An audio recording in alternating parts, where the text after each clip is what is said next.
Sir, Mitra മരിച്ചിട്ടില്ല. അശോകന്റെ മൃതദേഹം ഇവിടെ കൊണ്ടുവന്നത് മിത്ര തനിച്ചാണ്. ശ്രീലക്ഷ്മിയുടെ ആ മറുപടി കേട്ടതും മുകുന്ദൻ വല്ലാതെ പ്രകോപിതനായി. എന്ത് വിവരക്കേടാണ് ഈ പറയുന്നത്? ഒരാൾക്ക് നടന്നു വരാൻ പോലും പ്രയാസമുള്ള ഈ വഴിയിലൂടെ 90 കിലോയിലധികം ഭാരമുള്ള അശോകന്റെ മൃതദേഹം ഒറ്റയ്ക്ക് ചുമന്നുകൊണ്ടുവരാൻ പറ്റില്ലല്ലോ. പറ്റും സാർ. മുകുന്ദനെ ഞെട്ടിച്ചുകൊണ്ട് ആ മറുപടി പറഞ്ഞത് അതുവരെ നിശബ്ദനായി നിന്ന അഷ്റഫായിരുന്നു. ശ്രീലക്ഷ്മി മുകുന്ദന്റെ കൈപിടിച്ച് അടുത്തുള്ള അരുവിയിലേക്കിറങ്ങി. വലതുഭാഗത്ത് അല്പം ദൂരെയായി കാണുന്ന ചെറിയ പാലം ചൂണ്ടിക്കാണിച്ചു കൊടുത്തുകൊണ്ട് പറഞ്ഞു, സാറിന് ആ പാലം മനസ്സിലായി? നമ്മൾ ആ പാലം കടന്നാണ് ഇങ്ങോട്ട് വന്നത്. ഞാനൊരു ചോദ്യം തിരിച്ചു ചോദിച്ചോട്ടെ. കൊല ചെയ്തതിന് ശേഷം ഇത്രയും കഷ്ടപ്പെട്ട് ശരീരം ഈ കാട്ടിനുള്ളിൽ കൊണ്ടുവന്ന് ഉപേക്ഷിക്കേണ്ട കാര്യമുണ്ടോ സാർ? മൃതദേഹം പോലീസ് കണ്ടെടുക്കണമെന്ന് കൊലയാളിക്ക് നിർബന്ധമുള്ള കാര്യം കണക്കിലെടുക്കുമ്പോൾ ആ റോഡരികിൽ തന്നെ ശരീരം ഉപേക്ഷിച്ചാൽ പോരെ? സത്യത്തിൽ ശ്രീലക്ഷ്മിയുടെ ആ ചോദ്യത്തിന് മുകുന്ദന്റെ കയ്യിൽ ഉത്തരമുണ്ടായിരുന്നില്ല. ശ്രീലക്ഷ്മി തുടർന്ന് പറഞ്ഞു, അങ്ങനെ കണക്കിലെടുക്കുമ്പോൾ ഇവിടെ മൃതദേഹം കൊണ്ടുവന്നതിന് ഒരു റീസണുണ്ട്. കൊലയാളിക്ക് മൃതദേഹം ഒരു ദിവസം ഒളിപ്പിച്ചു വെക്കണം. അതിനിത്രയും സുരക്ഷിതമായ സ്ഥലം വേറെയില്ല. ഡിവൈഎസ്പി എബ്രഹാമിന്റെ വാട്സപ്പിലേക്ക് വന്ന 3 ഫോട്ടോകളും ശ്രീലക്ഷ്മി മുകുന്ദന് സൂം ചെയ്ത് കാണിച്ചു കൊടുത്തു. സാർ, പകൽ വെളിച്ചത്തിൽ എപ്പോഴോ എടുത്ത ഫോട്ടോയാണ് ഇവയെല്ലാം. മൃതദേഹം വലതുഭാഗം ചരിഞ്ഞാണ് കിടക്കുന്നത്. മികച്ച ഫോൺ ക്യാമറയിലെടുത്ത ഫോട്ടോ ആയതുകൊണ്ട് തന്നെ സൂം ചെയ്ത് നോക്കിയാൽ മൃതദേഹം തറയിൽ തട്ടുന്ന വലത് ശരീരഭാഗത്ത് കരിവാളിച്ചതുപോലെ വയലറ്റ് നിറമായത് കാണാം. ഈ അവസ്ഥയ്ക്ക് പറയുന്ന പേരാണ് ലിവോർ മോർട്ടിസ്. അതായത് മരിച്ച് 20 മിനിറ്റിന് ശേഷം രക്തത്തിലെ ചുവന്ന രക്താണുക്കൾ പോലെ ഭാരമുള്ള വസ്തുക്കൾ മൃതദേഹം എങ്ങനെയാണോ കിടക്കുന്നത് അതിൻ്റെ കീഴ്ഭാഗത്ത് അടിഞ്ഞുകൂടാൻ ആരംഭിക്കും. 8 മണിക്കൂറോളം ഇത് പ്രത്യക്ഷമായി കാണില്ല. എങ്കിലും 8 മുതൽ 12 മണിക്കൂർ കഴിയുമ്പോൾ പ്രത്യക്ഷമായി കാണാൻ സാധിക്കും. അത് കണക്കിലെടുക്കുമ്പോൾ കൊലയാളി ഈ ഫോട്ടോ എടുക്കുന്ന സമയം അശോകൻ മരിച്ചിട്ട് ഏകദേശം 12 മണിക്കൂർ കഴിഞ്ഞിരിക്കുന്നു. എല്ലാം ഞെട്ടലോടെ കേട്ടുനിന്ന മുകുന്ദൻ വീണ്ടും ചോദിച്ചു, കൊല ചെയ്തതിന് ശേഷം കൊലയാളി എന്തിനാണ് ഇത്രയും മണിക്കൂർ ശരീരം മറച്ചുവെച്ചത്? സാർ, അശോകൻ മരിച്ചതറിഞ്ഞാൽ കൊലയാളിക്ക് സദാശിവനെ എളുപ്പത്തിൽ കൊല്ലാൻ സാധിക്കില്ല. കാരണം അയാൾ സുരക്ഷിത സ്ഥാനം തേടിപ്പോകും. ഓരോ സംശയങ്ങൾക്കും ശ്രീലക്ഷ്മി വളരെ വ്യക്തമായി മറുപടി നൽകിയെങ്കിലും മുകുന്ദന്റെ ഉള്ളിൽ അപ്പോഴും വലിയൊരു സംശയം ബാക്കിയായിരുന്നു. അതുകൊണ്ട് തന്നെ മുകുന്ദൻ വീണ്ടും ശ്രീലക്ഷ്മിയോട് ചോദിച്ചു, മിത്രയാണ് കൊലയാളിയെങ്കിലും മൃതദേഹം ഒറ്റയ്ക്ക് എങ്ങനെ ഇവിടെ കൊണ്ടുവന്നിട്ടു? മുകുന്ദന്റെ ആ ചോദ്യത്തിന് ചെറുപുഞ്ചിരിയോടെ ശ്രീലക്ഷ്മി മറുപടി പറയാൻ ആരംഭിച്ചു. 1 മിനിറ്റ് സാർ. അരുവിയിലേക്ക് ടോർച്ച് തെളിച്ച് കരയിൽ നിൽക്കുകയായിരുന്ന അഷ്റഫിനെ ശ്രീലക്ഷ്മി അടുത്തേക്ക് വിളിച്ചു. അഷ്റഫ് ലാപ്ടോപ്പിന്റെ ബാഗ് തുറന്ന് തപ്പിപ്പിടിച്ച് ചില കടലാസുകളെടുത്ത് അരുവിയിലേക്ക് ഇറങ്ങി. ശേഷം ആ കടലാസുകൾ ശ്രീലക്ഷ്മിയുടെ കൈകളിൽ ഏൽപ്പിച്ചു. ശ്രീലക്ഷ്മി അത് മുകുന്ദന് കൊടുത്തുകൊണ്ട് പറഞ്ഞു, ഇത് അശോകന്റെ പോസ്റ്റ്മോർട്ടം റിപ്പോർട്ടും ഫോറൻസിക് പരിശോധനാ ഫലങ്ങളുമാണ്.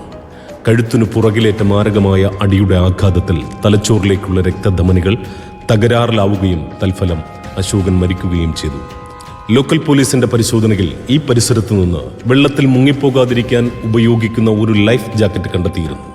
പക്ഷേ അത് ഈ കേസുമായി ബന്ധപ്പെടുത്താവുന്ന തെളിവല്ല എന്ന് കണ്ടെത്തുകയും ആ ജാക്കറ്റിനെ കുറിച്ച് ലോക്കൽ പോലീസോ തുടരന്വേഷണം നടത്തിയ ക്രൈംബ്രാഞ്ചോ കൂടുതൽ വിവരങ്ങൾ ശേഖരിച്ചിട്ടില്ല. സർ, എൻ്റെ കൂടെ കുറച്ചുകൂടി മുന്നോട്ട് വരാമോ? ശ്രീലക്ഷ്മിയുടെ അഭ്യർത്ഥന പ്രകാരം അരുവിയിലൂടെ കുറച്ചുകൂടി മുന്നോട്ട് നടക്കുകയും പാലം വ്യക്തമായി കാണുന്ന ഒരിടത്ത് നിൽക്കുകയും ചെയ്തു. കയ്യിലുണ്ടായിരുന്ന ചെറിയ ടോർച്ച് പാലത്തിലേക്ക് തെളിച്ചുകൊണ്ട് ശ്രീലക്ഷ്മി പറഞ്ഞു, ആ പാലത്തിന്റെ കൈവരിയുടെ അടിഭാഗം ശ്രദ്ധിച്ചു. തറയിൽ നിന്ന് മുകളിലേക്ക് 1.5 അടിയോളം വിടവ് നിലനിർത്തിയാണ് കൈവരിയുടെ പൈപ്പ് സ്ഥാപിച്ചിരിക്കുന്നത്. അതും ഈ കേസുമായി എന്താ ബന്ധം ശ്രീലക്ഷ്മി? ബന്ധമുണ്ട് സാർ. 2021 ഒക്ടോബർ 14 ഒരു വാഹനത്തിൽ മിത്രയും അശോകനും ഇവിടെ വന്നു.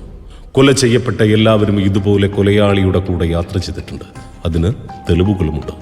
അതുകൊണ്ട് തന്നെ അശോകൻ അന്ന് എന്തിന് മിത്രയുടെ കൂടെ യാത്ര ചെയ്തു എന്ന ചോദ്യത്തിന് പ്രസക്തിയില്ല. നിഗൂഢമായ എന്തോ വലിയ രഹസ്യം അതിൽ ഒളിഞ്ഞിരിപ്പുണ്ട്.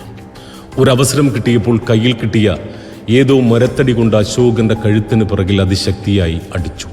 അശോകൻ മരിച്ചു എന്ന് ഉറപ്പുവരുത്തിയതിനു ശേഷം വണ്ടിയിൽ കരുതിയിരുന്ന ലൈഫ് ജാക്കറ്റ് അശോകന്റെ മൃതദേഹത്തിൽ ധരിപ്പിച്ചു. പിന്നെ പാലത്തിന്റെ കൈവരിയുടെ വിടവിലൂടെ ഉരുട്ടി മൃതദേഹം അരുവിയിലേക്ക് തള്ളിയിട്ടു. അരയോളം മാത്രം വെള്ളമുള്ള ഈ അരുവിയിലെ വെള്ളത്തിൽ അശോകന്റെ മൃതദേഹം പൊങ്ങിക്കിടന്നു. വെള്ളത്തിലിറങ്ങി നിഷ്പ്രയാസം വലിച്ച് ഇവിടെ ഈ കരവരെ എത്തിച്ചു. പിന്നെ അല്പം പ്രയാസപ്പെട്ടാണെങ്കിലും വലിച്ചിഴച്ച് മൃതദേഹം കിടന്നിരുന്ന മരച്ചുവട്ടിൽ കൊണ്ടിട്ടു. 1 മിനിറ്റ് ശ്രീലക്ഷ്മി. അങ്ങനെയാണെങ്കിൽ മൃതദേഹം ഇവിടെ കൊണ്ടിട്ട സമയം തന്നെ ഫോട്ടോയും വീഡിയോയും എടുത്ത് മൊബൈലിൽ ശേഖരിച്ചാൽ പോരെ? 12 മണിക്കൂർ കഴിഞ്ഞ് സദാശിവന്റെ കൊലപാതകത്തിന് ശേഷം അവ DYSPയുടെ ഫോണിലേക്ക് അയച്ചാൽ പോരെ? അത് പറ്റില്ലല്ലോ സർ. അപ്പോൾ മിത്രയുടെ ഫോണിൻ്റെ ടവർ ലൊക്കേഷൻ മാറും. മൃതദേഹം കണ്ടെത്താനും പ്രയാസപ്പെടും. അയച്ച ലൊക്കേഷൻ കേന്ദ്രീകരിച്ച് അന്വേഷണം ഉണ്ടാവുകയും ചെയ്യും. അതിനാൽ വീണ്ടും ഇവിടെ വന്ന് തന്നെ വാട്സപ്പ് സന്ദേശം അയക്കേണ്ടത് നിർബന്ധമാണ്. അപ്പോൾ മൃതദേഹത്തിനുണ്ടായ പാടുകളും 2 പേരുടെ ചെരുപ്പിൻ്റെ അടയാളങ്ങളും എങ്ങനെ ഉണ്ടായി? മുകുന്ദൻ്റെ ആ ചോദ്യത്തിന് കരയിൽ നിൽക്കുകയായിരുന്ന അഷ്റഫാണ് ഉത്തരം പറഞ്ഞത്. അത് സിമ്പിളല്ലേ സാറേ. മൃതദേഹം കരയിൽ കൊണ്ടിട്ടതിന് ശേഷം ശരീരത്തിൽ പാടുകളുണ്ടാകും. പാടുകളുണ്ടാക്കിയ കമ്പിലെ രക്തം വഴിയിലെ ചെടികളിലും മുള്ളുകളിലും തേച്ചു പിടിപ്പിക്കുന്നു.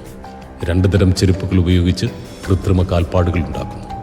എല്ലാ ചോദ്യങ്ങൾക്കും പഴുതടച്ച ഉത്തരം ശ്രീലക്ഷ്മിയുടെ അന്വേഷണ റിപ്പോർട്ടിലുണ്ട്. അതുപോലെ തന്നെ പഴുതടച്ച അന്വേഷണ റിപ്പോർട്ട് തന്നെയാണ് ക്രൈംബ്രാഞ്ചിൻ്റെയും. തിരികെ വാഹനത്തിലേക്ക് നടക്കുമ്പോൾ മുകുന്ദൻ്റെ ചിന്ത ആ കൊലയാളിയുടെ അപാരമായ ബുദ്ധിശക്തിയെക്കുറിച്ചായിരുന്നു. ഇത്രയും സമർത്ഥനായ ഒരു കൊലയാളി ഒരിക്കലും തെളിവുകൾ അവശേഷിപ്പിക്കില്ല. ഓരോ കൊലപാതകങ്ങളും ചെയ്ത് 2 തരം തെളിവുകൾ കൃത്രിമമായി നിർമ്മിക്കുന്നു. അതിൻ്റെ ഒരു വഴിയിലൂടെ ക്രൈംബ്രാഞ്ച് സഞ്ചരിച്ചപ്പോൾ മറുവഴിയിലൂടെ ശ്രീലക്ഷ്മി സഞ്ചരിച്ചു. ഈ വഴികളിൽ ഏതു സ്വീകരിച്ചാലും അത് അവസാനിക്കുന്നിടത്ത് കൊലയാളി ഉണ്ടാവില്ല എന്നത് മുകുന്ദൻ ആ നിമിഷം മുതൽ ഞെട്ടലോടെ മനസ്സിലാക്കി. തൻ്റെ അന്വേഷണം നടക്കേണ്ടത് കൊലയാളിയിലേക്കുള്ള വഴിയിലൂടെയാണ്.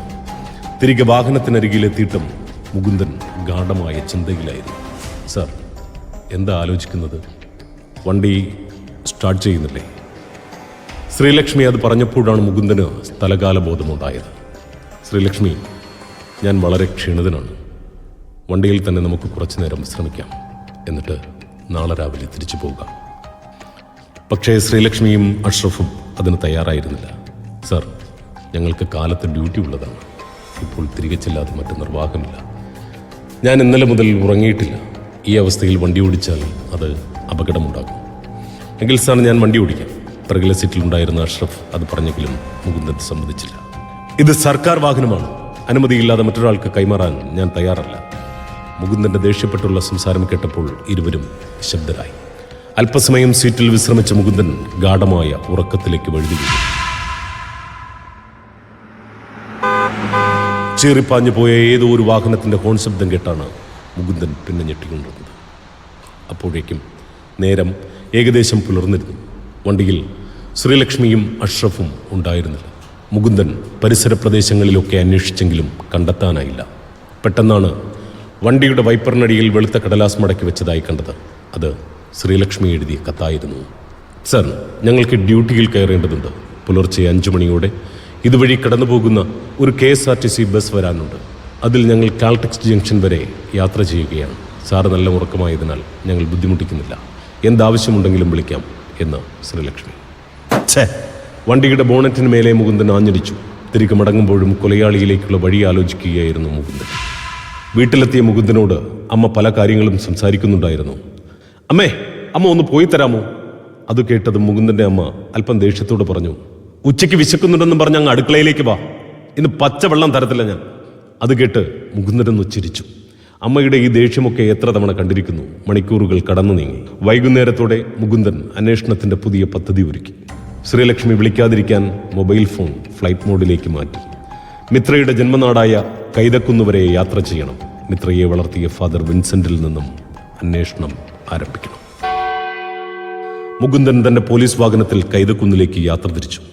ഇരുഭാഗത്തും വിശാലമായി പരന്നുകിടക്കുന്ന നെൽപ്പാടത്തിന്റെ നടുവിലൂടെ മുകുന്ദന്റെ വാഹനം ചീറിപ്പാഞ്ഞു പോയി. അങ്ങകലെ മലമുകളിലായി മങ്ങിയ കാഴ്ചയിൽ കുരിശു കാണാം. അത് ലക്ഷ്യമാക്കിയാണ് മുകുന്ദന്റെ യാത്ര.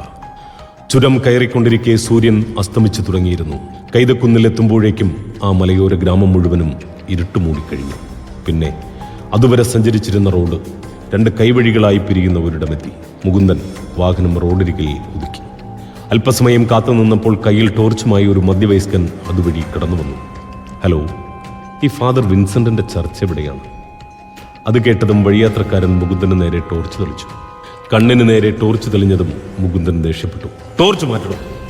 അയ്യോ സോറി സാറേ, ആളാരാണെന്ന് അറിയാൻ തെളിയിച്ചതാണ്. അയാളെ മുകുന്ദൻ വാഹനത്തിനരികിലേക്ക് വിളിച്ചു. സാറേ, രാത്രിയിൽ ആരും അങ്ങോട്ട് പോകാറില്ല. അത് പറഞ്ഞുകൊണ്ടിരിക്കെ ഒരു വയസ്സായ സ്ത്രീ വാഹനത്തിനരികിൽ വന്നു നിന്ന് ചോദിച്ചു, എന്താ മോനെ? സാറ് നമ്മുടെ ഭ്രാന്തൻ അച്ഛൻ്റെ ചർച്ച അന്വേഷിച്ചു വന്നതാണ്. അത് കേട്ടതും ഇപ്പം താഴ്ന്ന സ്വരത്തിൽ ആ സ്ത്രീ പറഞ്ഞു, പ്രാർത്ഥിക്കാനാണെങ്കിൽ താഴോട്ട് പോയാൽ ഒരു പള്ളിയുണ്ട്. വിൻസെൻ്റ് അച്ഛൻ്റെ പള്ളിയിലേക്ക് ശവമടക്കുമായി ബന്ധപ്പെട്ട് മാത്രമേ ആൾക്കാർ പോകാറുള്ളൂ. അതല്ല, എനിക്ക് അച്ഛനെ നിർബന്ധമായി കാണേണ്ടതുണ്ട്.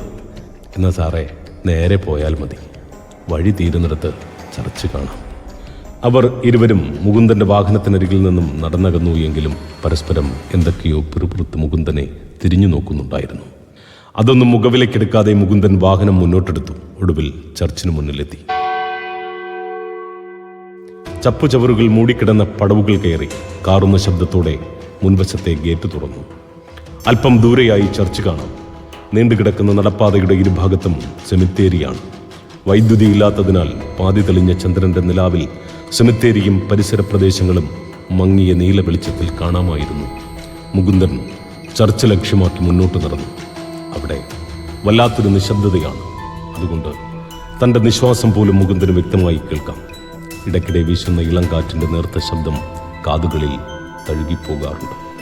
ആ കാറ്റ് സെമിത്തേരിയിലെ കല്ലറയുടെ മുകളിൽ വീണ് കിടക്കുന്ന ചപ്പുചവറുകളെ ചലിപ്പിക്കുന്നുമുണ്ട്.